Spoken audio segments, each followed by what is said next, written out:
hadir sebagai Raja, Dia hadir sebagai Tuhan, dan Dia hadir sebagai Bapa kita dan teman kita. Mari yang percaya berikan tepuk tangan yang terbaik buat Tuhan, sorakan haleluya. Mari tepuk tangan sama-sama yuk. Kami memuji-Mu Tuhan Yesus, kami menyembah-Mu, kami menaikkan rasa syukur kami lewat suara kami Tuhan.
Sungguh indah Engkau Tuhan Yesus dalam hidup kami. Kami mau datang lebih dalam lagi menyembah-Mu Tuhan. Karena Engkau yang layak terima segala pujian kami. Segala hidup kami Tuhan Yesus. Kami persembahkan sebagai persembahan yang hidup di hadapan-Mu Tuhan.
tempat penghiburan bagi setiap hati yang terluka. Sungguh indah kau tuh, kau menara perlindungan.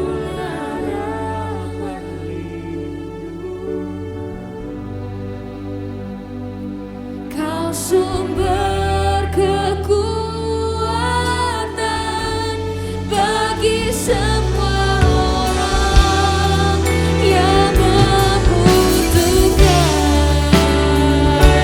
Lebih lagi, sungguh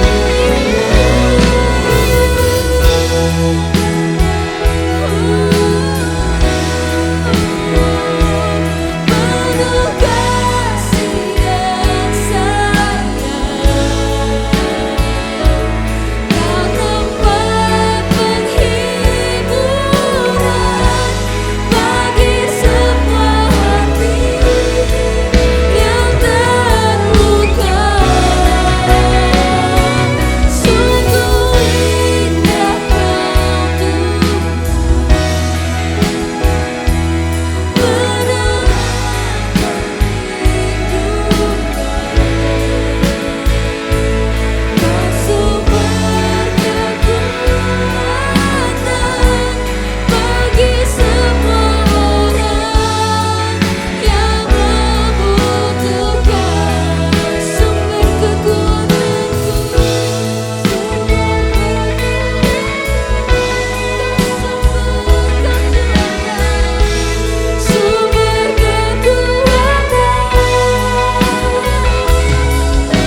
Demikianlah jiwaku merindukan Engkau. Ku berharap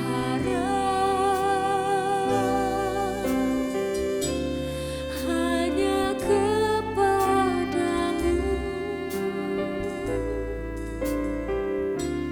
Ku sembah Kau Allahku, Tuhan dan Rajaku. Kaulah sungai kehidupanku yang mengalir segarkan jiwaku. Engkau Yesus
Street.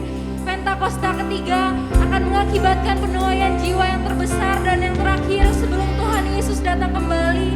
Pentakosta ketiga akan membangkitkan generasi Yeremia, yaitu anak-anak muda yang dipenuhi dengan Roh Kudus, cinta mati-matian kepada Tuhan Yesus, tidak kompromi terhadap dosa, dan akan bergerak untuk memenangkan jiwa-jiwa. Pentakosta ketiga lahir di Indonesia dan bergerak ke bangsa-bangsa. Gerakan ini dari timur ke barat dan akan kembali ke Yerusalem.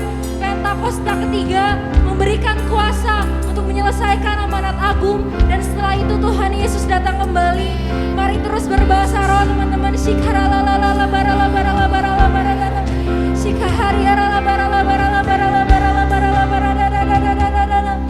Tuhan Yesus, terima kasih Tuhan buat kesempatan yang boleh Tuhan berikan untuk setiap kami. Tuhan, hari ini kami mau berdoa buat bangsa kami, buat Indonesia, buat pemimpin bangsa-bangsa kami Tuhan. Tuhan, terima kasih buat penyertaan-Mu untuk negara Indonesia sampai saat ini Tuhan. Tuhan, terima kasih kalau Tuhan boleh berikan pemimpin-pemimpin yang penuh dengan hikmat. Kami percaya Tuhan, mereka adalah pemimpin terbaik yang Tuhan boleh tempatkan buat Indonesia. Kami berdoa Tuhan buat pandemi yang sedang terjadi dan krisis ekonomi yang sedang terjadi. Tuhan, kami cuma mau bilang untuk pandemi dan krisis ekonomi, diam dan tenanglah, diam dan tenanglah. Kami percaya Tuhan, pandemi ini boleh selesai, krisis ekonomi boleh selesai. Kami percaya Tuhan karena Tuhan adalah Tuhan yang boleh selalu berikan harapan untuk setiap kami. Kami berdoa juga Tuhan untuk para pemimpin, yaitu Opa Niko, untuk Ko Ben, untuk Ko Ivan, untuk Ko Daniel dan setiap staf penggembalaan GBI. Tuhan, Tuhan yang boleh berikan visi misi yang baru untuk beliau. Tuhan boleh menjalani tugasnya sebaik mungkin Tuhan. Kami percaya Tuhan, mereka juga adalah pemimpin-pemimpin terbaik yang Tuhan boleh pilih untuk setiap kami. Kami berdoa juga Tuhan untuk Wadah Legacy Center. Tuhan, terima kasih Tuhan. Ganti intinya kami cuma mau mengucap syukur kalau sampai hari ini Legacy Center boleh ada. Legacy Center boleh jadi rumah kedua kami. Kami mengucap syukur Tuhan. Kami berdoa juga Tuhan untuk kedatangan Tuhan Yesus yang kedua kali. Kami mau Tuhan, waktu Tuhan Yesus datang yang kedua kali, Tuhan dapati kami setia, Tuhan dapati kami berkenan. Di dalam nama Tuhan Yesus kami berdoa juga Tuhan untuk pencurahan Roh Kudus yang boleh terjadi secara besar-besaran. Kami gak mau Tuhan jadi anak muda yang apatis, tapi biarlah kami boleh jadi generasi Yeremia yang selalu semangat dalam pencurahan Roh Kudus ini Tuhan. Kami berdoa juga Tuhan untuk penuaian yang terbesar dan terakhir. Kami berdoa untuk kebangkitan generasi Yeremia. Dan kami berdoa Tuhan, biar boleh ada pertobatan di sekolah, di kampus, untuk lost generation. Kami percaya Tuhan, di dalam nama Tuhan Yesus, generasi kami boleh dimenangkan. Di dalam nama Tuhan Yesus, kami berdoa juga Tuhan buat pembicara hari ini. Tuhan, kami berdoa biar Tuhan boleh berikan kata-kata yang mudah dimengerti Tuhan. Biar kami juga boleh selalu diberikan telinga seorang murid yang mau selalu dengar-dengaran. Terima kasih Tuhan. Sungguh Tuhan, kami mengucap syukur. Kau sangat baik dalam kehidupan setiap kami, dan Kau akan selalu baik Tuhan. Thank you Lord, thank you Jesus. Terima kasih Tuhan, terima kasih. Gak ada henti-hentinya kami mengucap syukur Tuhan buat setiap kebaikan Tuhan dalam kehidupan setiap kami. Terima kasih Tuhan, terima kasih. Hanya di dalam nama-Mu kami berdoa dan mengucap syukur. Haleluya, amin.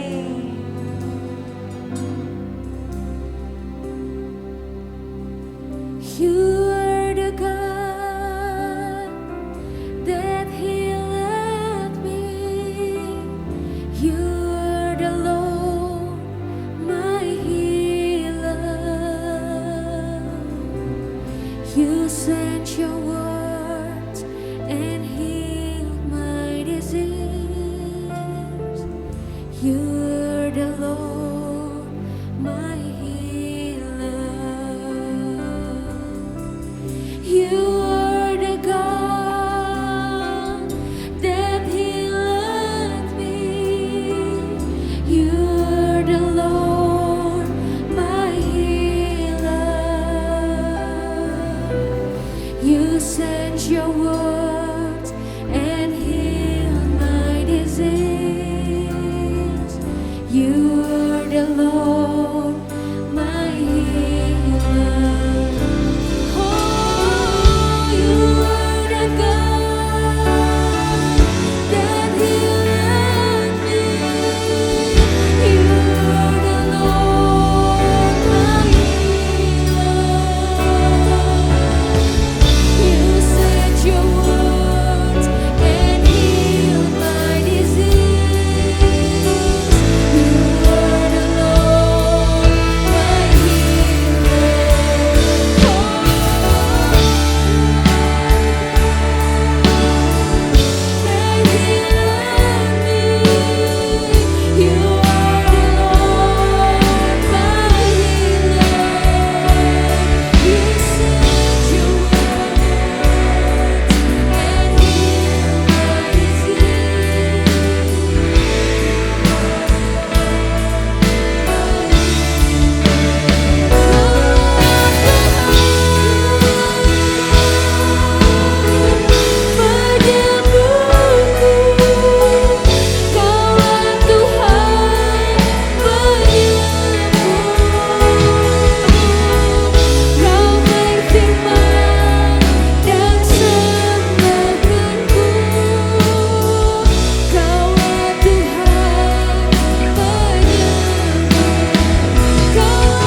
Shalom teman-teman, senang banget hari ini saya Adita Gloria Toli akhirnya bisa kembali sharing firman Tuhan buat kita semua.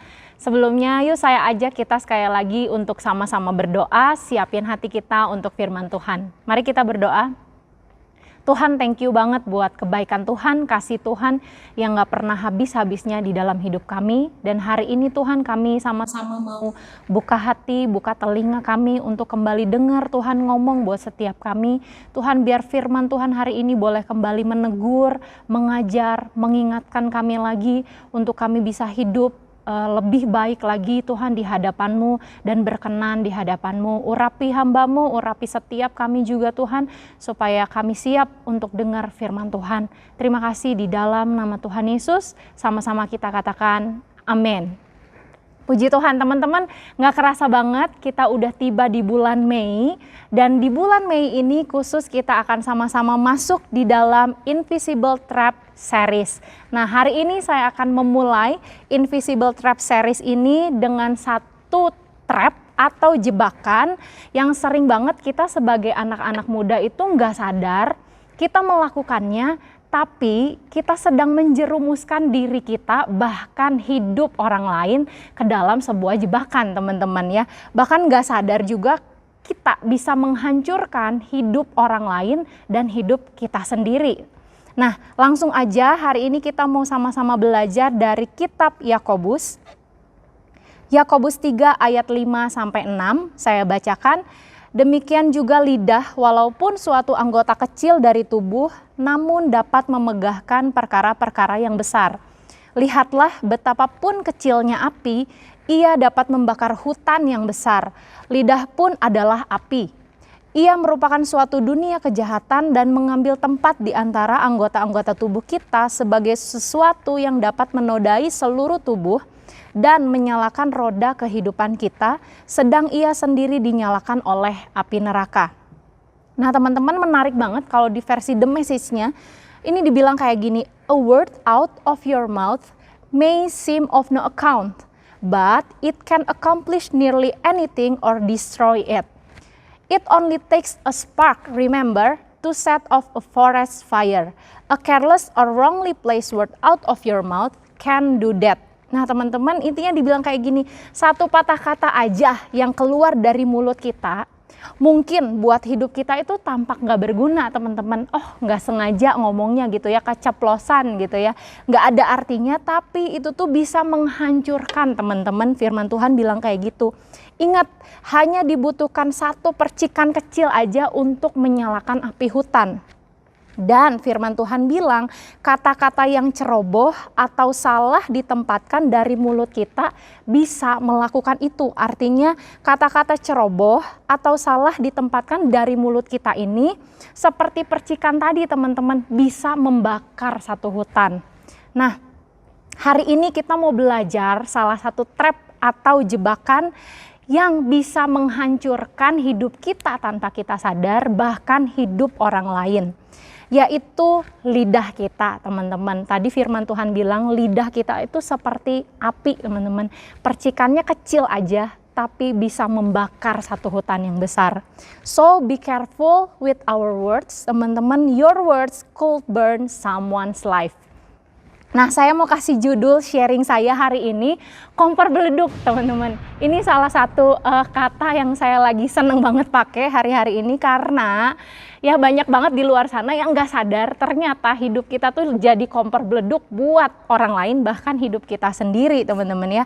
Kenapa saya ilustrasiin seperti kompor beleduk? Karena kompor beleduk tuh kayak gini teman-teman, ngebeleduknya sekali gitu ya, kalau bahasa Sundanya bilang ngebeleduknya sekali, meledaknya sekali, tapi bisa ngancurin rumah kita, bahkan sampai rumah-rumah tetangga ya bisa hancur karena kompor beleduk teman-teman. So hati-hati jangan jadi kompor beleduk ya teman-teman. Nah yang saya mau bahas di sini ada dua hal aja yang sering keluar dari mulut kita tanpa kita sadar, tapi itu bisa jadi kompor beleduk teman-teman, membakar dan menghancurkan hidup. Yang pertama langsung aja yaitu gosip teman-teman. Nah gosip itu di dalam Kamus Besar Bahasa Indonesia, saya cari ya di Google, artinya gini, obrolan tentang orang-orang lain, cerita negatif tentang seseorang. Nah yang sering banget saya temui teman-teman, gosip ini seringkali ngomongin kejelekan atau kekurangan orang yang gak ada hubungannya sama sekali sama hidup kita teman-teman ya, gak ada urusannya sama sekali sama hidup kita, gak mempengaruhi apapun dalam hidup kita. Bahkan seringkali yang kita gosipin ini orang yang kita kenal teman-teman ya, orang yang gak kita tahu, cuman kita denger aja, kita ikut-ikutan ngegosip gitu ya, dan kita pun gak bisa kasih solusi apa-apa untuk itu. Dan lebih parahnya lagi, seringkali gosip ini ditambahin bumbu-bumbu. Tadinya A jadi A plus B gitu ya. Nyampe ke orang ketiga A plus B plus C gitu. Wah tambah rame, tambah digosok, tambah sip ya teman-teman gosip itu. Nah Imamat 19 ayat 16 bilang kayak gini. Janganlah engkau pergi kian kemari menyebarkan fitnah di antara orang-orang sebangsamu. Janganlah engkau mengancam hidup sesamamu manusia, akulah Tuhan. Ini peringatan banget dari Tuhan buat kita semua ya hari ini. Di dalam versi Amplified-nya teman-teman, Imamat 19 ayat 16 bilang kayak gini, "You shall not go around as a gossip among your people." Jadi teman-teman, fitnah itu disamakan dengan gosip teman-teman. Di dalam Amplified Bible dia mengartikannya sebagai gosip. Jangan kita pergi ke sana kemari menyebarkan gosip teman-teman di antara orang-orang sekitar kita. Karena kenapa? Gosip itu akan mengancam hidup sesamamu manusia. Wow, iya gitu segitunya. Nah, saya mau kasih sebuah ilustrasi teman-teman. Ada sebuah ilustrasi kayak gini. Alkisah, sepulang dari sawah, seekor kerbau berbaring di kandangnya dengan wajah capek dan napas yang berat. Karena habis ngebajak sawah gitu ya teman-teman. Nah saat itu datanglah temennya seekor anjing. Nyamperin si kerbau. Kerbau berkata, temanku, aku sungguh capek dan besok mau istirahat sehari aja." Kerbau itu ngomong kayak gitu ke si anjing. Nah anjing itu pun pergi gitu ya. Tanpa ngasih solusi apa-apa buat si kerbau. Dia pergi dan ketemu sama kucing di tengah jalan. Terus dia bilang kayak gini ke si kucing, "Tahu nggak kucing, tadi saya ketemu sama kerbau, dia bilang dia besok mau istirahat dulu. Pantes lah dia capek karena bosnya kasih pekerjaan terlalu berat." Nah si kucing nangkep nggak ngasih solusi apa-apa, dia pergilah dan ketemu sama kambing teman-teman. Terus si kucing bilang kayak gini ke kambing, "Tahu nggak? Katanya si kerbau komplain ke bos karena ngasih kerja terlalu banyak dan berat. Besok dia nggak mau kerja lagi." Wah makin gawat ya teman-teman ya. Terus kucing juga pergi gitu ya tanpa ngasih solusi apa-apa. Terus dia lagi jalan. Kambing ya, tadi udah sampai di kambing. Nah si kambing ini juga pergi teman-teman tanpa ngasih solusi apa-apa. Dia ketemu sama ayam di tengah jalan. Terus dia bilang kayak gini ke si ayam, "Tahu nggak, si kerbau udah nggak suka kerja lagi sama si bos. Mungkin ada bos lain ya yang lebih baik." Nah si ayam menangkap dengan begitu saja tanpa memberi solusi. Dia pergi lagi dan ketemu sama si monyet. Dia ngomong kayak gini ke si monyet, "Tahu nggak Nyet, kerbau nggak akan kerja lagi buat bosnya. Dia mau cari kerja di tempat lain." Wah makin digosok makin sip teman-teman. Terus waktu makan malam si monyet ini ketemu sama bosnya si kerbau teman-teman. Terus dia bilang kayak gini, "Bos, tahu nggak si kerbau akhir-akhir ini udah berubah sifatnya. Dia mau ninggalin bos katanya buat kerja sama bos yang lain." Wah mendengar ucapan si monyet teman-teman, si bosnya marah besar. Terus dia cari si kerbau, tanpa dengar penjelasan dia bunuh si kerbau karena dinilai telah mengkhianati si bos. Nah teman-teman, kita ingat ya ucapan kerbau tadi di awal ke anjing, dia cuma ngomong kayak gini, "Saya capek banget, besok mau istirahat sehari aja." Tapi lewat beberapa temennya, akhirnya ucapan itu sampai ke bos dan sudah berubah ya teman-teman, udah banyak bumbunya. Nyampe ke bos, bilangnya si kerbau akhir-akhir ini udah berubah bos sifatnya, mau ninggalin bos untuk kerja sama bos yang lain. Nah demikianlah teman-teman, ada kalanya ya sebuah ucapan, sebuah perkataan yang kita dengar itu baiknya berhenti di telinga kita, nggak kita terusin ke orang lain kalau kita pun nggak tahu kebenarannya seperti apa sebenarnya, atau kita nggak bisa cari solusi untuk hal itu, kita nggak bisa kasih solusi juga untuk hal itu teman-teman. So lebih baik berhenti di telinga kita ya teman-teman. Nah so yang pertama teman-teman, be careful, gossip could burn others life. Gosip ini teman-teman yang keluar dari mulut kita tanpa sadar bisa jadi kompor beleduk loh untuk hidup orang lain. Mungkin kita cuman ngomongnya satu kali dan kita pun gak inget kita ngomong ke siapa gitu ya, tanpa sengaja. Tapi hal itu bisa nyebar kemana-mana dan akhirnya bisa menghancurkan hidup orang lain, bahkan masa depan orang lain. Ingat seperti kerbau tadi ya teman-teman, dia cuma nyeplos doang, si anjing juga nyeplos doang gitu ya, akhirnya nyebar kemana-mana dan berujung si kerbau ini dibunuh sama bosnya, teman-teman. So, kita nggak mau kan ya perkataan kita yang cuman sepercik doang, teman-teman, akhirnya bisa ngebakar hutan, bisa menghancurkan hidup dan masa depan orang lain. So, hari ini kita belajar sama-sama dari firman Tuhan, jangan pergi ke sana kemari untuk menyebarkan gosip. 19 ayat bilang, hal itu bisa mengancam hidup sesamamu manusia. Jadi lebih baik hari ini kalau kita mau ngomong, teman-teman, ngomonglah yang baik. Atau kalau kita dengar hal yang buruk, minimal kita bisa bantu teman kita gitu ya, yang lagi mungkin lagi ngelakuin kesalahan, bisa kasih solusi sama dia gitu ya. Kita bisa kasih nasihat, kita bisa tegur. Kalau enggak ya udah teman-teman, berhentilah di telinga kita. Jangan dilanjutin keluar dari mulut kita. Oke teman-teman, setuju ya? Sip. Nah yang kedua teman-teman, trap yang kedua yaitu bersungut-sungut. Sama-sama bilang bersungut-sungut.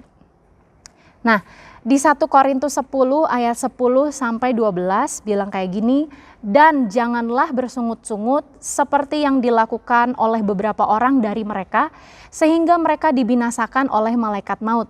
Semuanya ini telah menimpa mereka sebagai contoh dan dituliskan untuk menjadi peringatan bagi kita yang hidup pada waktu di mana zaman akhir telah tiba. Sebab itu siapa yang menyangka bahwa ia berdiri teguh, berhati-hatilah supaya ia jangan jatuh. Nah 1 Korintus 10 ini teman-teman kalau kita baca di perikopnya, di situ judulnya adalah Israel sebagai sebuah peringatan. Dari ayat pertama teman-teman di perikop ini ada beberapa hal yang Alkitab catat yang akhirnya membuat mayoritas bangsa Israel generasi pertama gitu yang keluar dari tanah Mesir akhirnya nggak bisa sampai ke tanah perjanjian. Ada beberapa hal yang menyebabkan hal itu, yaitu menyembah berhala, percabulan, mencobai Tuhan, dan yang terakhir adalah bersungut-sungut. Teman-teman, mungkin kalau nyembah berhala, percabulan, mencobai Tuhan, kita lebih aware ya teman-teman untuk nggak ngelakuinnya gitu. Kita lebih waspada gitu, oh nggak boleh menyembah berhala gitu ya, sesuatu yang lebih kelihatan teman-teman. Tapi poin keempat yang bersungut-sungut ini, sesuatu yang kadang kita tuh nggak sadar teman-teman. Mungkin bangsa Israel juga waktu itu nggak sadar gitu, mereka cuman komplain aja gitu ya, haus nih gitu, kalau di Mesir banyak airnya gitu, lapar nih kalau di Mesir nggak susah-susah cari makan gitu. Mereka nggak sengaja keluar dari mulut mereka, tapi firman Tuhan bilang hal itu salah satu yang membuat bangsa Israel akhirnya mayoritas nggak bisa masuk ke dalam tanah perjanjian. Nah, seperti halnya kita juga teman-teman, di situ dibilang ini tuh jadi peringatan buat kita semua. Kadang kita nggak sadar, kita mikir wajar dong gue komplain gitu ya, toh emang nggak sesuai, wajar dong gue ngeluh-ngeluh dikit gitu ya. Tapi kalau kita lakuin terus menerus gitu, seperti bangsa Israel, dikit-dikit ngeluh, dikit-dikit bersungut-sungut gitu ya, itu tuh akhirnya bisa menghancurkan hidup bahkan masa depan kita teman-teman. Nah, di dalam versi The Message-nya 1 Korintus 10 ayat 10 ini ngejelasin dengan sangat baik, singkat, padat, dan jelas apa sih bersungut-sungut itu. 1 Korintus 10 ayat 10 versi The Message bilang kayak gini, we must be careful not to stir up discontent. Discontent destroy them. Nah, discontent, ada kata discontent. Discontent itu di sini artinya gini teman-teman, ketidakpuasan. Jadi bersungut-sungut itu wujudnya adalah kita ngerasa nggak puas. Mengeluh karena kita nggak puas teman-teman. Nggak puas karena apa sih? Ya karena apa yang kita punya sekarang teman-teman. Seperti bangsa Israel gitu ya. Mereka itu cuman mungkin waktu itu karena dijanjiin sama Tuhan bahwa kamu akan masuk ke tanah perjanjian yang berlimpah susu dan madu. So di tengah proses mereka lagi perjalanan perjanjian, ada proses-proses kecil yang Tuhan izinin terjadi. Mungkin mereka nggak dapat air, mereka mulai komplain teman-teman, mereka ngerasa nggak puas, mana janjinya susu dan madu gitu ya, sekarang minum air, mana janjinya susu dan madu, makan aja susah. Tapi teman-teman perhatiin, di tengah padang gurun pun sebenarnya Tuhan bukan nggak kasih loh, Tuhan itu kasih mata air di tengah padang gurun, Tuhan kasih roti mana setiap hari teman-teman, waktu mereka sama mana. Tuhan kirimin burung teman-teman untuk mereka makan daging. Tapi tetap aja mereka komplain. Terus waktu mereka disuruh nunggu, Musa itu lagi naik ke gunung untuk dapat perintah Tuhan. Mereka nggak disuruh banyak teman-teman, cuma nunggu doang gitu ya. Makan tetap ada, minum tetap Tuhan sediain, tapi mereka tetap bersungut-sungut. Kenapa? Karena fokus mereka hanya janji Tuhan yang besar gitu ya. Tanah perjanjian yang berlimpah susu dan madu. So mereka mengeluh, mereka nggak puas sama berkat-berkat kecil yang Tuhan selalu sediain setiap hari buat setiap mereka. Teman, hari ini juga kita mau belajar sama-sama. Mungkin janji yang besar yang Tuhan pernah kasih buat hidup kita, buat masa depan kita. Mungkin suatu hari Tuhan pernah janji sama saya, dinubuatin bahwa saya akan ke bangsa gitu ya. Saya pakai Tuhan untuk melayani ke bangsa-bangsa. Tapi nyatanya hari ini teman-teman, pelayanan kita ya mungkin masih di sekolah-sekolah gitu ya. Pelayanan kita masih di kampus-kampus. Kita melayani teman-teman kita, sahabat-sahabat kita. Kita melayani di cabang di mana kita melayani. Mana bangsa-bangsanya Tuhan gitu ya.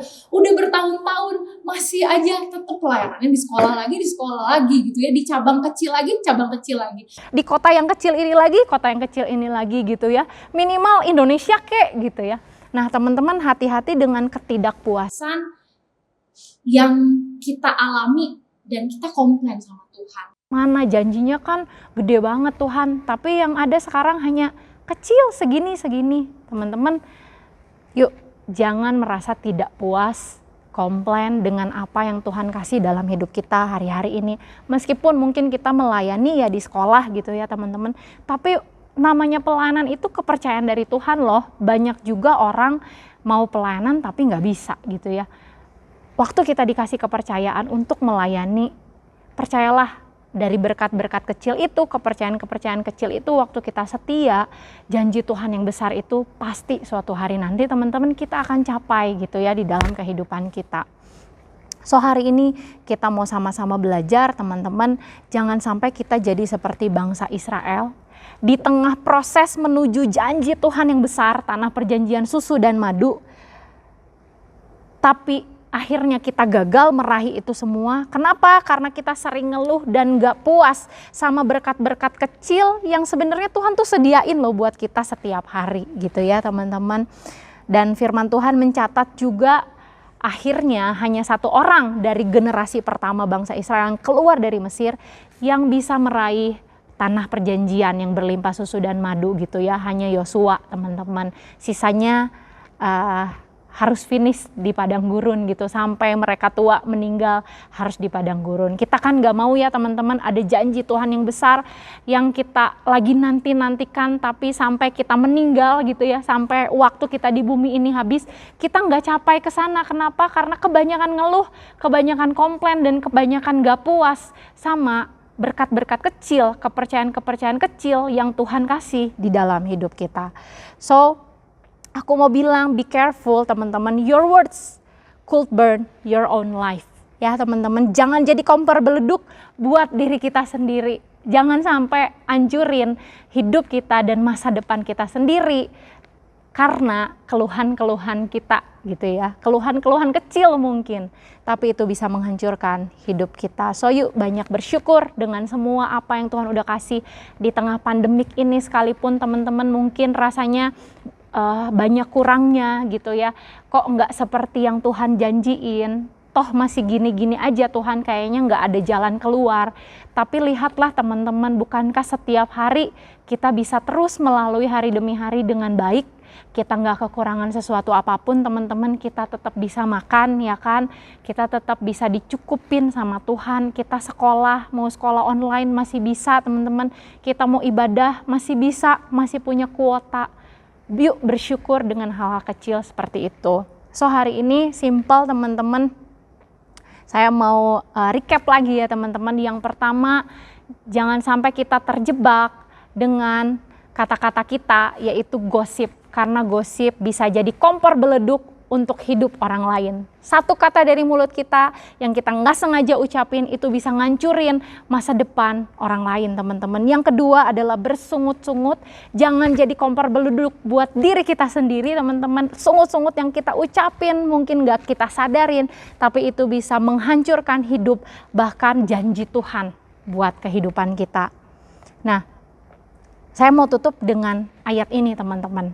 Gimana Kak untuk kita belajar nggak jadi kompor beleduk buat hidup orang lain dan diri kita sendiri? Matius 22 ayat 39 bilang kayak gini. Dan hukum yang kedua yang sama dengan itu ialah kasihilah sesamamu manusia seperti dirimu sendiri. Teman-teman ingat, Tuhan ajarin kita untuk kita juga bisa mengasihi diri kita sendiri loh. So waktu kita mau ngeluh, teman-teman ingat, waktu kita sering ngeluh, komplain gitu ya, bersungut-sungut, nggak puas, ingat, yuk harus sayangi diri, ada janji Tuhan yang besar yang akan kita raih, yang akan kita dapat. Stop bersungut-sungut, teman-teman. Sayangin masa depan kita sendiri ya, teman-teman. Yang kedua, kasihi sesamamu manusia seperti dirimu sendiri. Waktu kita mau gosip, teman-teman, dasari dengan kasih. Waktu kita mengasihi orang lain, teman-teman, tentu kita nggak mau ngehancuri hidup orang lain, kita nggak mau menyakiti dia, balikin diri sendiri gitu. Kalau kita digosipin yang enggak-enggak, apalagi nggak bener gitu keberadaannya gitu ya, gimana rasanya jadi kita yang digosipin? Nggak enak kan ya, teman-teman, sakit hati kan ya. Nah itulah, teman-teman, firman Tuhan bilang kasihi sesamamu seperti dirimu sendiri. Waktu kita mau gosipin orang lain, balikin dulu ke diri kita. Kalau kita digosipin, gimana teman-teman rasanya? Sakit hati, kecewa, sedih. So jangan menyakiti hidup orang lain ya. Kasihi sesamamu manusia seperti dirimu sendiri. Amin. Saya selesai, teman-teman. Saya berdoa biar sesi yang pertama ini ya, teman-teman, dari Invisible Trap bisa jadi pelajaran, ngingetin kita lagi, menegur kita lagi untuk kita senantiasa punya kasih di dalam hidup kita buat diri sendiri dan orang lain, dimulai dari perkataan kita. Mari kita berdoa.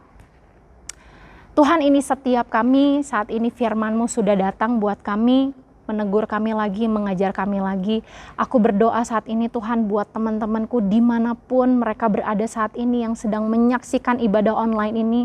Tuhan, kami angkat tangan kami buka hati kami Tuhan, biar kasih Tuhan mengalir buat setiap kami saat ini Tuhan, di dalam nama Tuhan Yesus. Kasih yang berasal dari Tuhan itu mengalir buat setiap kami Tuhan, supaya sungguh mulai hari ini kami mau belajar Tuhan untuk mengekang mulut kami Tuhan. Waktu kami mau gosip, kami tahu Tuhan itu menyakiti orang lain Tuhan, dan biar itu berhenti Tuhan, berhenti keluar dari mulut kami Tuhan. Kata-kata yang sia-sia, fitnah Tuhan, yang bisa menghancurkan hidup orang lain itu boleh berhenti keluar dari mulut kami. Biar kami mau belajar Tuhan hari ini Tuhan, kasih itu mengalir buat setiap kami Tuhan. Kami juga mau mengasihi diri kami sendiri. Kami mau berhenti bersungut-sungut karena kami tahu Tuhan gak suka waktu kami bersungut-sungut, waktu kami gak puas, waktu kami komplain Tuhan. Tuhan gak suka, dan bahkan itu bisa menghancurkan janji Tuhan yang besar di dalam kehidupan kami. Tuhan, biar kasih-Mu mengalir buat setiap kami sekali lagi. Mulai hari ini Tuhan, kami gak mau terjebak lagi Tuhan dengan api kecil, percikan kecil yang keluar dari mulut kami Tuhan. Tapi biar ada air kehidupan, kasih, sukacita, perkataan positif yang selalu keluar dari mulut kami, yang akan membangkitkan hidup orang lain, yang akan menguatkan kehidupan orang lain. Dan lewat perkataan kami Tuhan, akan banyak jiwa datang sama Tuhan, mereka ketemu sama Tuhan mulai hari ini. Terima kasih Tuhan Yesus, kami bersyukur buat firman Tuhan. Di dalam nama Tuhan Yesus kami berdoa, haleluya, amin. Angkat tangan saudara, terimalah berkat Tuhan. Kasih karunia yang berlimpah-limpah daripada Allah Bapa di dalam anak yang tunggal Yesus Kristus. Persekutuan yang manis dengan Roh Kudus menyertai saudara sekalian mulai hari ini sampai Tuhan sudah datang menjemput kita di awan-awan, dan bahkan sampai selama-lamanya. Yang percaya bersama-sama katakan amin.